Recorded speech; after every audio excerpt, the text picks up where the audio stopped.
Hello students, कैसे हो आप सब। तो आज की वीडियो में हम बहुत ही इंटरेस्टिंग टॉपिक करेंगे, दैट इज़ फोर्स। फोर्स क्या है? किसी चीज़ को ऐसे हम धक्का मार रहे हैं, पुश कर रहे हैं, दैट इज़ फोर्स। किसी चीज़ को पुल कर रहे हैं, दैट इज़ फोर्स। तो फोर्स क्या है, अगर इसको डिफाइन करना हो तो हम कैसे कर सकते हैं कि फोर्स इज़ अ पुश और पुल which changes or tries to changes the state of object or direction of object, shape of object। कैसे? पहले हम लिख लेते हैं, it is a push or pull, push or pull which changes or tries to change or tries to change state of object, state of object, direction of object और state और shape of object और shape of object। कैसे state, direction और shape कैसे change करेगा या change करने की कोशिश करेगा? देखो, एक फुटबॉल है, लेट्स सपोज एक फुटबॉल है, ये ऐसे रेस्ट पे पड़ी थी, तो मैंने जाके इसको किक कर दिया। पहले ये रेस्ट में थी, मैंने इसको किक कर दिया तो ये मूव करने लगी विद वेलोसिटी v कह लो। तो मीन्स पहले रेस्ट में थी, अब ये किक करने के बाद ये मोशन में आ गई, इट मीन्स इसकी स्टेट चेंज कर दी। डायरेक्शन की अगर हम बात करें, फुटबॉल आपके पास आ रही थी, इस डायरेक्शन से आ रही थी फुटबॉल, आपने किक कर दिया, यहाँ से किक कर दिया और फुटबॉल इस डायरेक्शन में जाने लगी, स्टेट चेंज नहीं हुई बट डायरेक्शन चेंज हो गई। शेप, शेप कैसे बोल सकते हैं? फुटबॉल को ऐसे दोनों साइड से ऐसे ऐसे हम अगर करें तो इसकी शेप कुछ इस तरह की बन जाएगी, तो इसकी शेप चेंज हो गई। तो मतलब फोर्स ये सारा कुछ कर सकती है। ये कोई भी पुश और पुल हो सकता है, जो स्टेट ऑफ ऑब्जेक्ट चेंज कर सकता है, डायरेक्शन ऑफ ऑब्जेक्ट चेंज कर सकता है, शेप ऑफ ऑब्जेक्ट चेंज कर सकता है। अगर हम फोर्सेस को क्लासीफाई करें तो जनरली हम बोलते हैं दो तरह की फिजिक्स में हम फोर्सेस की बात कर सकते हैं। एक फोर्सेस होती हैं कॉन्टैक्ट फोर्सेस एंड एक फोर्सेस होती हैं नॉन कॉन्टैक्ट फोर्सेस। ये फोर्सेस दो तरह से क्लासीफाई कर सकते हैं, कॉन्टैक्ट फोर्सेस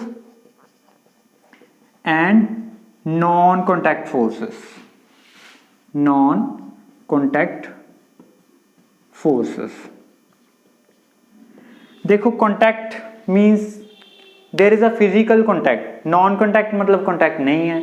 मीन्स जो फोर्सेस अपने एक्शन करने के लिए कॉन्टैक्ट जिनका जरूरी है, जैसे ये, तो वो है कॉन्टैक्ट फोर्सेस। जिनके लिए कॉन्टैक्ट होना जरूरी नहीं है, विदाउट कॉन्टैक्ट भी फोर्सेस एग्जिस्ट करती हैं, that is non contact force. इसमें आप वन बाय वन हम देख लेंगे, पहले लिख लेते हैं। कॉन्टैक्ट फोर्सेस क्या है? Those forces which require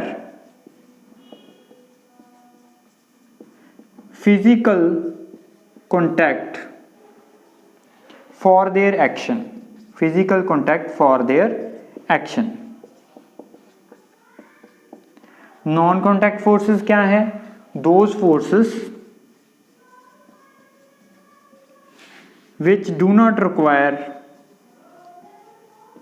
any physical contact, any physical contact for their action, for their action। कोई भी फिजिकल कॉन्टैक्ट की रिक्वायरमेंट नहीं है। कॉन्टैक्ट फोर्सेस की एग्जांपल क्या होती है? कॉन्टैक्ट फोर्सेस फर्स्ट हम बोल सकते हैं normal force, one by one इनके बारे में थोड़ा थोड़ा बता दूंगा। नॉर्मल फोर्स, फ्रिक्शनल फोर्स,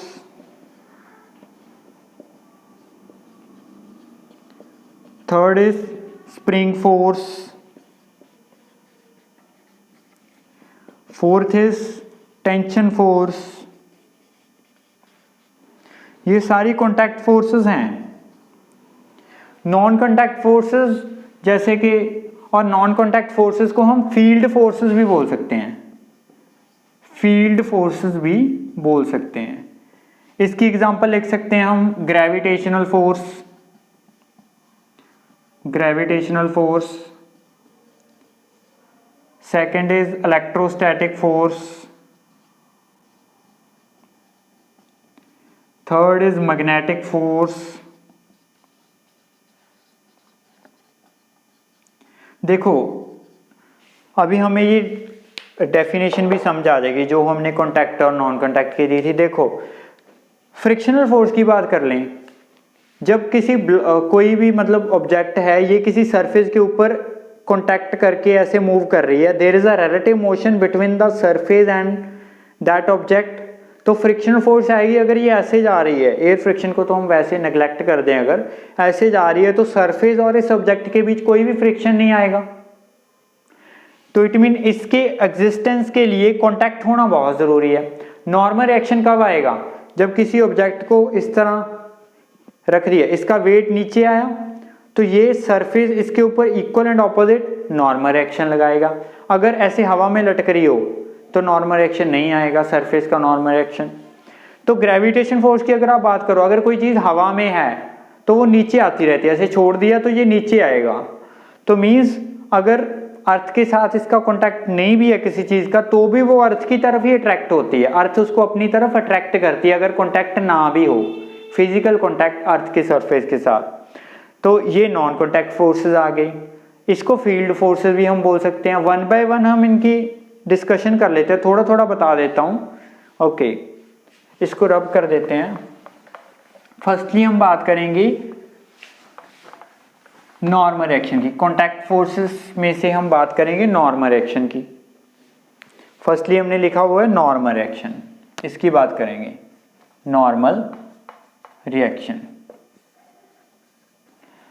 तो नॉर्मल रिएक्शन क्या है? अगर मान लो कोई ऑब्जेक्ट, ये कोई सरफेस है, सरफेस के ऊपर मैंने कोई ऑब्जेक्ट जिसका मास m है उसको रख दिया, ऑब्जेक्ट हैविंग मास m, उसको मैंने रख दिया, तो ये जो ऑब्जेक्ट है इसका वेट आएगा नीचे की तरफ mg। तो ये इसके वेट के कारण एक्शन एंड रिएक्शन हम पढ़ते हैं, न्यूटन्स थर्ड लॉ आगे जाके पढ़ेंगे। एक्शन लगाया तो इक्वल एंड ऑपोजिट रिएक्शन भी मिलेगा, तो ये surface equal to its weight इसको रिएक्शन देगा, दैट इज r, हम उसको r लिख सकते हैं। So this is normal reaction force. और normal reaction force is always acting perpendicular to surface, always perpendicular to surface. कौन से सरफेस के परपेंडिकुलर? जिस पे ऑब्जेक्ट को रखा गया है, on which object is placed, on which object is placed. जैसे हम, ये इसकी डायरेक्शन आ गई परपेंडिकुलर टू सरफेस। अगर इंक्लाइन प्लेन के ऊपर किसी ऑब्जेक्ट को रखा गया हो तो नॉर्मल रिएक्शन ऐसे अपवर्ड नहीं आएगा, परपेंडिकुलर टू सरफेस, ये वाले सरफेस के परपेंडिकुलर इस तरह आएगा नॉर्मल रिएक्शन। सो ये डायरेक्शन आ गई और ये बता दिए normal reaction. Second is frictional force. जब हम क्वेश्चंस करेंगे तो ज़्यादा क्लियर होएगा, मैं थोड़ा थोड़ा आइडिया दे रहा हूं आपको। Frictional force, second is frictional force. Frictional force क्या है? कोई ऑब्जेक्ट किसी सरफेस के ऊपर मूव कर रही है तो ऑपोजिट डायरेक्शन में जो फोर्स आएगी दैट इज फ्रिक्शनल फोर्स। जैसे आप देखते हो कोई स्मूथ सरफेस के ऊपर किसी चीज को ऐसे लेके जा रहे हो और एक बहुत ही रफ सरफेस है उसके ऊपर किसी चीज को आप ड्रैग करके लेके जा रहे हो। रफ सरफेस के केस में आपको ज्यादा जोर लगाना पड़ेगा क्योंकि उस केस में फ्रिक्शन ज्यादा है। तो हम बोलेंगे जो इस डायरेक्शन में अगर फोर्स अप्लाई कर दी F, तो ब्लॉक की डिस्प्लेसमेंट इस डायरेक्शन में होएगी, इस डायरेक्शन में ब्लॉक जाना शुरू हो जाएगा, तो ऑपोजिट डायरेक्शन में जो फोर्स आएगी that is frictional force. Frictional force की direction is always along the surface, along the surface होएगी, जिस सरफेस पे ऑब्जेक्ट मूव कर रही है। और इसमें एक चीज और ध्यान देने में, along the surface and opposite to the direction of motion, जिस डायरेक्शन में मोशन हो रही है उसके ऑपोजिट होएगा, डायरेक्शन ऑफ मोशन। ओके, तो नेक्स्ट हम बात कर लेते हैं स्प्रिंग फोर्स की। इसको रब कर देते हैं, इसको एज इट इज ही लिखा रहने देते हैं, पहले ऊपर ही लिख देते हैं। स्प्रिंग फोर्स क्या है? अगर मान लो किसी ऑब्जेक्ट को मैंने स्प्रिंग के साथ अटैच कर दिया, किसी ऑब्जेक्ट को मैंने स्प्रिंग के साथ अटैच कर दिया इस तरह, स्प्रिंग फोर्स, ये कोई सरफेस है, ये ऑब्जेक्ट है यहाँ पे रखी हुई, और इसको मैंने ऐसे स्प्रिंग के साथ अटैच कर दिया। बाद में ये स्प्रिंग अभी ना तो स्प्रिंग में एक्सटेंशन है ना स्प्रिंग में कंप्रेशन है, जो इसकी एक्चुअल लेंथ है वही है। अगर मैंने इस ऑब्जेक्ट को इस डायरेक्शन मूव करवाया, इस डायरेक्शन में मान लो ये यहाँ पे पहुंच गई, तो स्प्रिंग में कितनी, स्प्रिंग यहाँ तक आ गया एक्सटेंड होके, ये एक्सटेंशन आ गई, इसको बोल देते हैं एक्स। तो जब हम अप्लाइड फोर्स को रिमूव कर देंगे, फोर्स एफ लगा के लेके आए थे, जब हमने फोर्स छोड़ दी तो ये ऑब्जेक्ट अपनी पोजीशन पे वापस आ जाएगा, क्योंकि ये स्प्रिंग जो है इसको अपनी पोजीशन पे वापस ले आएगा। इट मींस जिस डायरेक्शन में हम अप्लाइड फोर्स अप्लाई कर रहे हैं उसके ऑपोजिट डायरेक्शन में कोई ना कोई फोर्स आई होगी जो उसको उसकी ओरिजिनल लेंथ पे वापस लेके आएगी। That force is known as spring force, और इसको रीस्टोरिंग फोर्स भी बोल देते हैं, इसको हम रीस्टोरिंग फोर्स भी बोल देते हैं। इस जो जिस डायरेक्शन में अप्लाइड फोर्स है, मैग्नीट्यूड तो इक्वली होएगा बट डायरेक्शन ऑपोजिट होएगी, और हम इसको F is equal to minus K X लिख सकते हैं।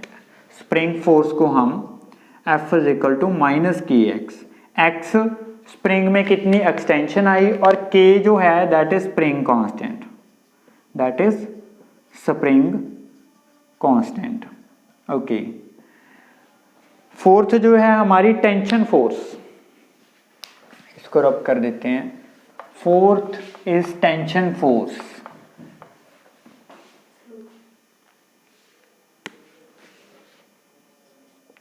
Tension force,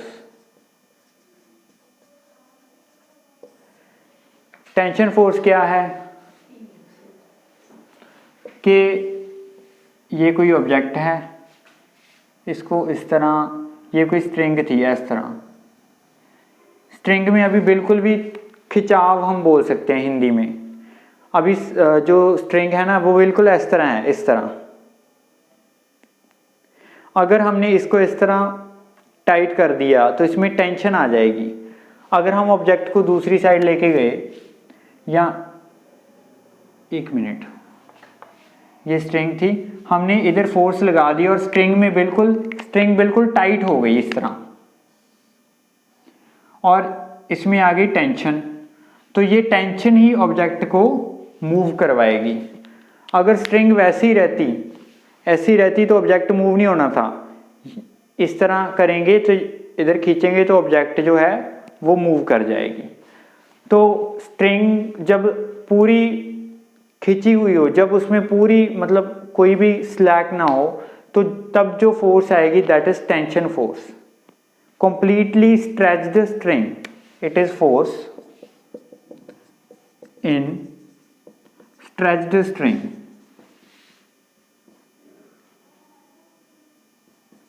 string, okay. Next हमारा +1 में हमने यही फोर्सेस की बात कर रही हैं। नॉन कॉन्टैक्ट में मैं बता देता हूँ ग्रेविटेशनल फोर्स, इसका एक अलग से चैप्टर आएगा, बट वैसे बता देता हूँ कि अर्थ है, कोई किसी भी चीज़ को अपनी तरफ अट्रैक्ट कर दिया, मैंने छोड़ दिया तो ये नीचे आ गया, क्योंकि अर्थ इस ऑब्जेक्ट को अपनी तरफ अट्रैक्ट कर रही है, that is gravitational force. Gravitational force लग रही है नीचे की तरफ। इलेक्ट्रोस्टैटिक क्या है? चार्जेस के बीच, जो फोर्स चार्जेस के बीच होती है, दो चार्ज हैं, जैसे पॉजिटिव पॉजिटिव एक दूसरे को रिपेल करते हैं, नेगेटिव नेगेटिव एक दूसरे को रिपेल करते हैं, like charges repel, unlike charges attract करते हैं। वो एट द टाइम जो फोर्स लग रही है अट्रैक्टिव और रिपल्सिव, उसको हम बोलेंगे इलेक्ट्रोस्टैटिक फोर्स। मैग्नेटिक फोर्स तो आपने देखा ही होगा, ये एक्सपीरियंस भी किया होगा, छोटे छोटे मैग्नेट के टुकड़े हैं, वो इस तरह कोई आयरन की ऑब्जेक्ट पड़ी है अगर, तो उसको मैग्नेट को बिल पास में लेके जाएंगे तो आयरन का जो ऑब्जेक्ट है इससे इस तरह अट्रैक्ट होके इस तरह आ जाएगा। तो हम क्या बोलेंगे कि मैग्नेट ने इसके ऊपर जो फोर्स लगाई दैट इज मैग्नेटिक फोर्स। इसका भी +2 में अलग से चैप्टर है। तो आज की वीडियो में हम इतना ही करेंगे। Thank you.